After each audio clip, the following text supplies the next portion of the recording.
Hey there, this is Anthony Rios with Queer Spirit Rising. Welcome and thank you for listening. So, here we are, Queer Spirit Rising. We're in early September. We're moving along, right, fast as we can. So, what I want to talk about is the need for us as elders, as gay, queer, bi, trans men over the age of 50, right? We're elders. I'm 63, soon to be 64.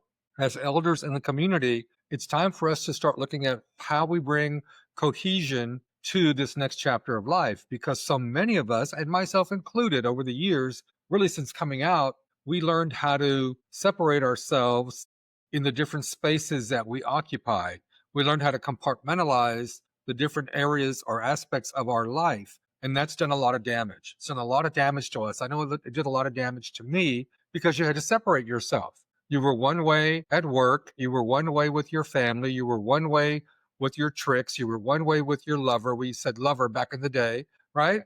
You were one way with your social group of friends. If you had a group of gay friends, whatever, we compartmentalized ourselves. We divided ourselves into all these little units, and none of those units were ever cohesive. There wasn't a union of all of our parts, and that caused a lot of damage. And it took a lot of work. Now, some of us were very successful. One of the units, of course, for a lot of us was drugs and alcohol. We were able to survive because we drank a lot and we did a lot of drugs. And that helped us to survive in the world that we lived in at the time and we still live in. But thankfully, many of us, including myself, are now sober. So, but that's also another compartmentalization of our lives. What I'm seeing and I'm sharing this with you because I'm experiencing this myself, is that compartmentalization has caused damage. It's caused a lot of damage. And what do we do now at this chapter of our lives when we are looking at what's next?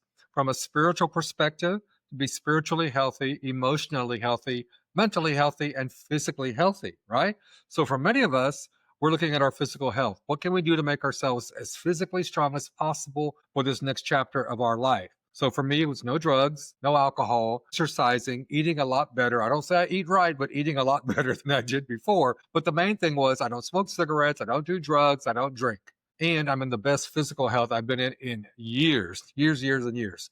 Um, and I keep active, right? Some of you have mobility issues and maybe you can't be as active as you want, but I'm asking you to look and see what kind of goals can you set for yourself so that you can be as physically healthy as possible for you, and then see where you can go to the next level. So, coming back to this whole compartmentalization of our lives, what I'm experiencing right now is the need for this cohesion to take place, for this reintegration of all of these disparate parts. All of these different parts need to integrate. So for me, it's a reintegration of all these different parts that I'd set up over these decades to live, to survive, to make it in the gay world, the straight world, the world of work, all of this, right? The civic world, all the different areas, however you participate. So this is how I participated.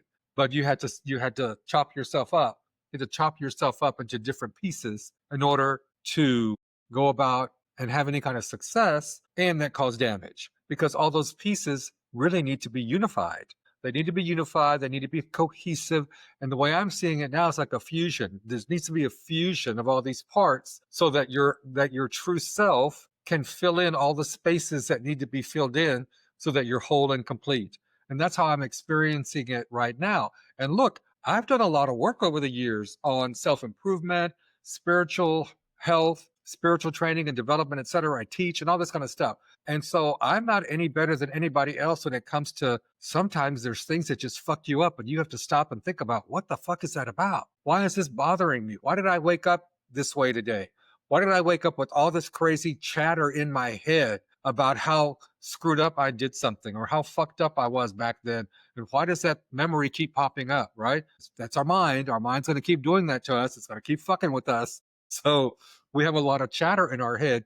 But what it had me realize here in these last couple of weeks is that the separation that I created for myself, and that many of you have probably created for yourselves over the years, didn't do us any good. It damaged us, but it allowed us to survive to a certain degree, right?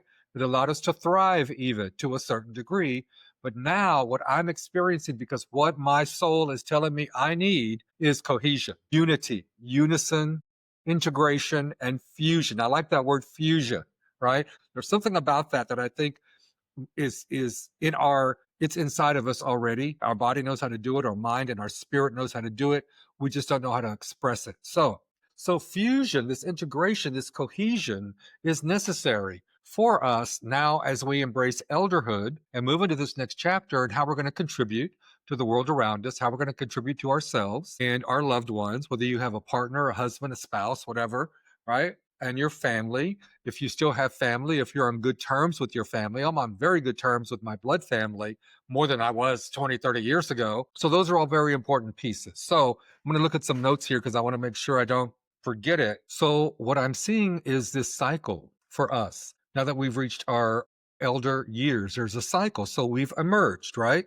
We've emerged. And I want to read this because I think it's so beautiful. Some prose that I've been working on. So there's an elderhood cycle. 5 steps of soulful becoming. Emergence. From the depths I rise, carrying the light that only I can give. The self awakens, claiming its truth and power. There's a reunion. In the circle of souls, my light joins the greater fire, and the self belongs, finding strength in kinship and community. And then there's the weaver, and with steady hands, I weave our stories into the eternal cloth, the universal cloth. The self creates, giving its gift to the tapestry of life. And then we have reflection. I gaze into the mirror of my life, honoring the journey that has made me whole. And the self remembers, embracing the wisdom of its path with reverence. And then there's the I am. I am. I stand in sacred presence, whole, worthy, eternal. I stand in my sacred essence, whole, worthy, and eternal. The self simply is, radiant in being, one with all creation. So if you have a chance, play that back and listen to that, because it's really a beautiful piece about how we have to reintegrate and create this fusion of all the disparate parts of ourselves that we created over decades of existence in order to survive in the crazy world that we live in. So I think it's a beautiful way to look at elderhood and how we can approach elderhood from a spiritual perspective. So I'm a person of faith, but my faith is faith in the greater good, in the creator, right? The magnificent creator of the universe, whether it's a he, a she, a neither, a non-binary creator, right? But there's a creative force out there that created you, created me. It is divine. You are divine.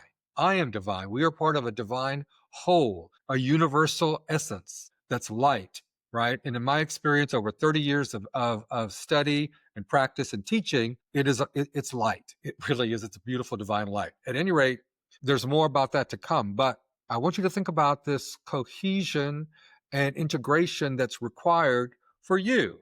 Does this apply to you? Do you see where this can apply to you if you're going to move forward and embrace elderhood in a healthy way?